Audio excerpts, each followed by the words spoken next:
Hey guys, what's up? Welcome back to Clever TV. I'm Dana Ward with Jocelyn Davis. Hello. And today we're so excited to have Stephen Colletti in the studio, one of the stars of One Tree Hill. As I am excited, very excited. Well, we're really excited that you're here because tomorrow's like a major episode for your character. No, tomorrow is a good episode. May 10th, people. Exactly. We're getting down to our last couple episodes, and Yeah. so a lot of the stuff is starting to.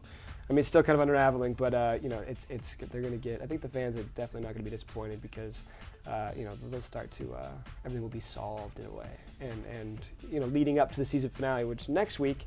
This one is fun because they got guys in one place that are camping out. The girls are in Puerto Rico, and all kind of chaos happens. So. What kind of chaos with your character though? Like specifically? Well, Chase has got a lot going on. It's nice. This year's been fun. Like I was saying, it's been more. Chase has been, you know, out from behind the bar a little bit. I always I didn't have a last name on the show for a while. It was just Chase.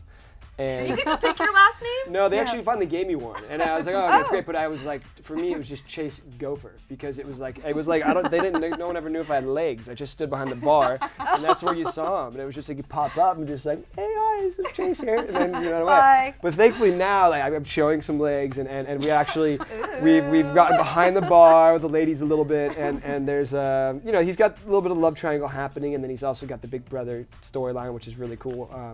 Working with Michael May, and so that's been fun. So there's a lot that's all starting to boil for Chase, and he's got to make some decisions, and he's got a very big decision outside of the girls and outside of Mr. Michael May in these last couple episodes, and that's going to be a great reveal, and it's fun for me and fun for Chase. Yeah, we've gotten to see, like you were saying, you know, your character has really grown and expanded. Where do you want to take this character? Like, what would you love to see for Chase when the show is said and done? You know, it's kind of happened this year a bit because there's always, with Chase, there's just kind of been things that you've hinted about whether with interests or, you know, what he's kind of all about.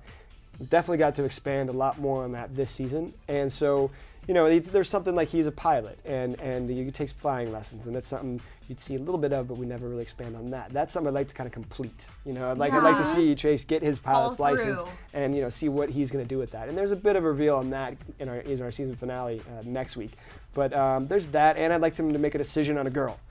And just stick with it. Finalize it, you know? Because yes, you are vicious creatures, you females. And love triangle, serious love triangle action. With and he's not even trying to be in one. It's just kind of the girls have come his way. Yes, they've found him, and so I mean, I think He's not complaining quite yet. Yeah, no. It's fun for me. It's fun playing Chase, but I frustrated for him a bit.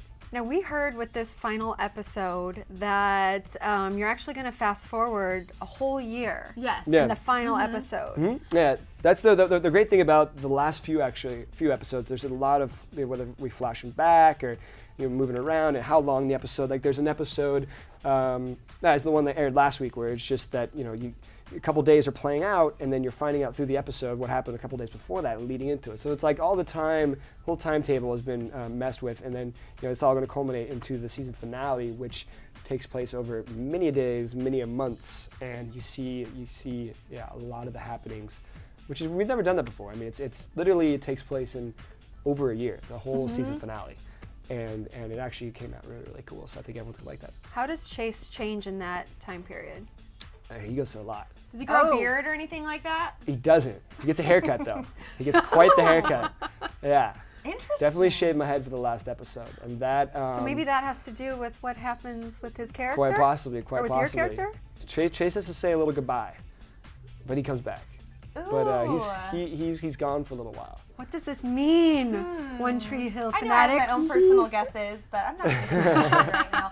And of course, the diehard fans are just wondering, is the show going to come back? No, I know. A ninth Season season. I would love to know. I wish I had that answer for you. But I mean, it's the way it kind of has always gone with One Tree Hill. I mean, we would like to come back. We think we could come back, and definitely want to do it for the fans. This year, I mean, the show's been doing great, and I could totally see it coming back. But there's a little bit of negotiating that needs to happen with some people, with some actors and producers and stuff, to make everyone happy. So it makes sense for everybody, and that's kind of something that, for the fans, it's hard to understand, but it's, you know, something that just happens behind the scenes, and everyone's got to make the decisions that's right for them, and that's all being worked out, and I'm hopeful that it is.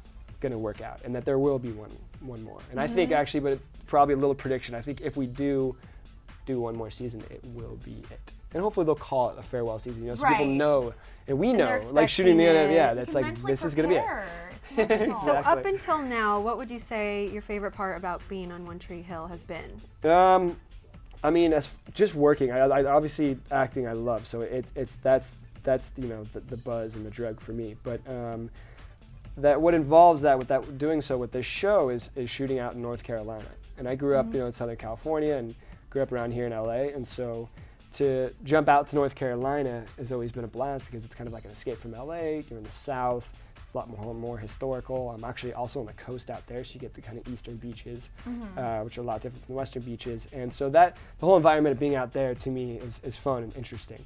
And so there's that, and just, you know, I've met a lot of great people. One Tree Hill was kind of my start, like the first chance of people being like, okay, I know this kid came from a reality show or whatnot, but you know, it's acting is his gig, and that's what, you know, wants to do, and we're going to give him an opportunity. And so which is, I mean, that means a lot. Which is so interesting. I mean, I have to say, like, you know, your character has grown on the show. Obviously, that's a testament to you. If they didn't love you, they wouldn't have you on the show. And you really are one of the only people out of your, you know, reality series, or the only one to, you know, pursue a successful acting career. How did you do it? Like, what kind of advice would you give to people out there? Well, I think the main thing is you have to want to do it. You know, it's not. I think a lot of people get in reality TV, or they're, you know, they want to be famous. It's this fame thing, and it's like a bug to people. And you know, to me, it's just, you know, it's just not what it's about. It's just acting is what I love to do. So it's, you know, as long as you care about it. It sounds cheesy, but you just have to love what you do, of course. And you have to really work hard. And this hasn't been an easy, you know, I haven't had things handed to me at all. And it's always been an uphill battle. And so, you know, over the test of time, you kind of get to understand whether or not you're really passionate about something, and about how much, you know, time you're putting into it. And so, you know, first of all, you got to make the decision within yourself. Is this what I really want to do? Is this what I could see myself doing for the rest of my life? And am I really, you know, willing to put the time into it and deal with the rejection and whatnot, and run from there? And so, you know, I think it starts with yourself. You got to be true to yourself, and then from there, you know, things will fall into place. As long as you work hard, good things will always happen. You know, it's like, I think that's a firm believer of that. It's just not like, your dreams might not always come true, but as long as you work hard, amazing things will happen. Good advice. That is. Like and that's like the perfect way to end this interview. Thank you, Steven. Thank you guys for joining us. Make sure you guys tune in to this brand new episode of One Tree Hill tomorrow, May 10th at 8 p.m. And make sure you stay tuned to ClevverTV for more dish on this guy and all of your favorite TV stars. I'm Dana Ward with Jocelyn Davis and Steven Colletti, and we'll see you soon. Bye, guys.